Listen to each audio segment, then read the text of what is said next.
क्या होगा नेतन्याहू का अगला वार? अमेरिका होगा इजरायल का मददगार। ईरान के 180 रॉकेटों का जवाब देने के लिए इजरायल बेचैन है। ईरान का एक हमला तो जैसे इजरायल पर किसी कर्ज की तरह है जिसे वो किसी भी हाल में उतारना चाहता है। हालांकि इजरायल पहले ही साफ कर चुका है कि वो अमेरिका से सलाह मशवरा करने के बाद ही ईरान पर हमला करेगा। तो क्या ईरान पर हमले की हरी झंडी अमेरिका ने इजरायल को दिखा दी है कि अब किसी भी पल ईरान पर बमों की बारिश होगी? ये सवाल इसलिए क्योंकि बुधवार को इजरायल के पीएम नेतन्याहू ने अमेरिका में एक फोन किया। फोन अमेरिका के राष्ट्रपति जो बाइडेन को किया। इस बातचीत के दौरान उपराष्ट्रपति कमला हैरिस भी मौजूद रही। ये पूरी बातचीत करीब 50 मिनट तक चली। नसरल्लाह की मौत के बाद ही अचानक ईरान ने एक दिन इजरायल पर हमला बोला। इजरायल के सैन्य ठिकानों समेत कई इलाकों में रॉकेटों की बारिश की। इस रॉकेट हमले की आग तो अब बुझ गई, लेकिन नेतन्याहू के दिल में बदले की आग अभी भी धधक रही है। इजरायल ये बता देना चाहता है कि उस ईरान का खौफ रत्ती भर नहीं है। इजरायल के रक्षा मंत्री गैलेंट ने भी साफ शब्दों में कह दिया, ईरान ने जो हमला किया था उसके विपरीत हमारा हमला घातक और आश्चर्यजनक होगा। वे समझ नहीं पाएंगे कि क्या हुआ और कैसे। अब इजरायल की सेना ईरान पर हमले की तैयारी कर रही है, लेकिन लेबनान की जमीन पर महाविनाश जारी है। एक तरफ मिसाइल और रॉकेट आसमान से हिजबुल्लाह के गढ़ को तबाह कर रहे हैं, तो दूसरी तरफ ग्राउंड ऑपरेशन में हिजबुल्लाह के आतंकियों को नेतन्याहू की ब्रिगेड जहन्नुम पहुंचा रही है। इजरायल के प्रचंड वार से हिजबुल्लाह तबाह हो गया। चीफ से लेकर कई सीनियर कमांडर ढेर हो गए। लिहाजा इजरायल की मार से कराह रहे हिजबुल्लाह ने अब लेबनान में युद्ध विराम के प्रस्ताव का समर्थन किया है। हमास और हिजबुल्लाह इजरायल पर हमला करने का खामियाजा भुगत रहे हैं और शायद ईरान को भी एक खामियाजा जल्दी भुगतना पड़ेगा। इंतजार है तो बस अमेरिका के ग्रीन सिग्नल का। रिपब्लिक भारत।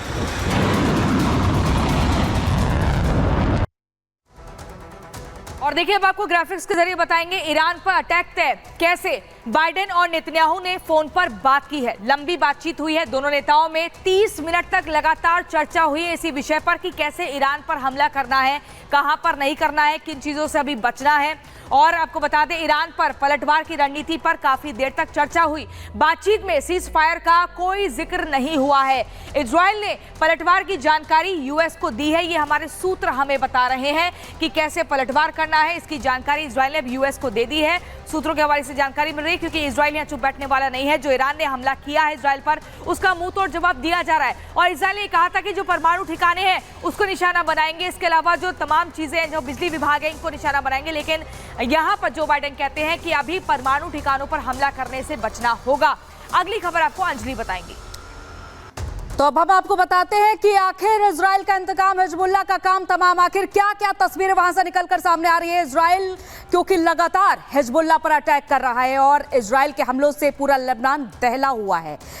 अब तक 2000 से ज्यादा लोगों की वहां पर मौत हो चुकी है और इजरायली हमले में 10,000 से ज्यादा लोग घायल हो चुके हैं। पिछले 10 दिनों की अगर बात करें तो आईडीएफ ने 1100 हमले किए हैं।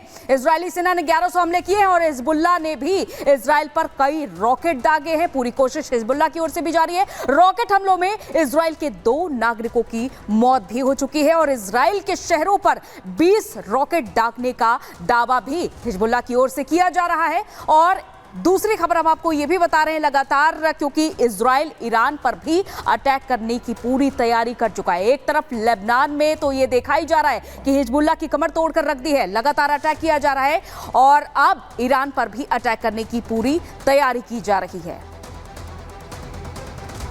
तो देखिए लगातार हम आपको बता रहे हैं कि कैसे क्या कुछ रणनीति इजराइल की तरफ से बन रही है और यहाँ पर ईरान पर जो है पलटवार इजराइल निश्चित तौर पर करेगा। इसको लेकर अमेरिका के साथ विचार विमर्श हो चुका है। सूत्रों के हवाले से जानकारी मिल रही है। अब कितना जबरदस्त ये पलटवार होता है, कैसे हमला होता है, किन यहाँ पर तकनीकी हथियारों का इस्तेमाल किया जाता है, कौन सी मिसाइलें होंगी, ये देखना होगा। और कैसे काम तमाम होता है ईरान का, ये भी एक बड़ा सवाल है। इस रिपोर्ट में देखिए।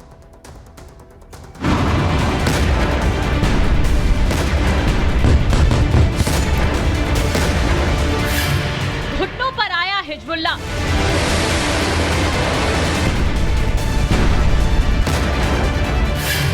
युद्ध विराम की लगाई गुहार। आईडीएफ के खौफ, बिना लीडर हिजबुल्लाह।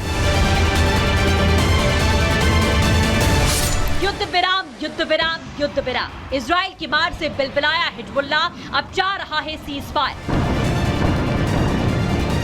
इजराइल की मार से करा रहे हिजबुल्लाह ने लेबनान में युद्ध विराम के प्रस्तावों का समर्थन किया। हिजबुल्लाह ने कहा कि बातचीत के जरिए युद्ध विराम का रास्ता खुला हुआ है। हिजबुल्लाह के नईम कासिम ने अपने भाषण में कहा कि वो युद्ध विराम को लागू करने के प्रयासों का समर्थन करते हैं। ये पहली बार है जब हिजबुल्लाह ने लेबनान इजराइल सीमा पर लड़ाई को रोकने के लिए गाजा में युद्ध की समाप्ति का उल्लेख नहीं किया। इससे पहले हिजबुल्लाह की पहली मांग गाजा में सीज फायर की हो रही थी। कासिम ने कहा कि हिजबुल्लाह लेबनानी संसद के अध्यक्ष नबी बेरी की लड़ाई को रोकने के प्रयासों का समर्थन करता है। कासिम ने अपने संबोधन में कहा कि हम युद्ध विराम के नाम पर बेरी की तरफ से की जा रही राजनीतिक गतिविधियों का समर्थन करते हैं। ये स्पष्ट नहीं है कि इस रुख में किसी बदलाव का संकेत है। एक साल के बाद जब समूह ने कहा कि वो गाजा में इजराइल हमास युद्ध के दौरान फिलिस्तीनियों के समर्थन में लड़ रहा है और वहां युद्ध विराम के बिना नहीं रुकेगा। ये बयान हसन नसरल्लाह की हत्या के बाद आया, जो दशकों में इजराइल के लिए अपने दुश्मन को दिया गया सबसे विनाशकारी झटका है। हिजबुल्लाह ने हाशिम सफीद्दीन को चीफ बनाया, लेकिन इजराइल ने हाशिम सफीद्दीन को भी मौत की घाट उतार दिया। अब हालात ऐसे ही कि कोई भी हिजबुल्लाह का चीफ बनने से घबरा रहा है। उन्हें डर है कि चीफ बनते ही इजरायली सेना का कोई मिसाइल उनके ऊपर कहर बनकर टूटेगा। गाजा में पिछले साल 7 अक्टूबर के बाद इजरायली हमलों में मरने वालों की संख्या 42,000 को पार कर गई है, जबकि लाखों लोग अब तक घायल हो चुके हैं। हिजबुल्लाह ने पहली बार सीज फायर की मांग क्यों की, इसका अंदाजा इजरायली प्रधानमंत्री बेंजामिन नेतन्याहू की इस ताजा धमकी से बखूबी लगाया जा सकता है। नेतन्याहू ने अपने ताजा वीडियो में लेबनान को कहा, अपने देश को हिजबुल्लाह से मुक्त करो ताकि लेबनान फिर से फल फूल सके। लेबनानी और इजरायली बच्चों की आने वाली पीढ़ियों को युद्ध के बारे में पता न चले और न ही रक्तपात का। इतना ही नहीं, नेतन्याहू ने कहा कि लेबनान के लोगों के लिए एक संदेश है। लेबनान को क्या हुआ? अत्याचारियों और आतंकवादियों के गिरोह ने लेबनान को तबाह कर दिया। लेबनान में आज अराजकता है, युद्धग्रस्त इलाका है। लेबनान के खर्च पर ईरान के हितों की पूर्ति के लिए हिजबुल्लाह ने लेबनान को गोला बारूद और हथियारों के भंडार और एक जाली ईरानी सैन्य अड्डे में तब्दील कर दिया है। Bureau report, Republic.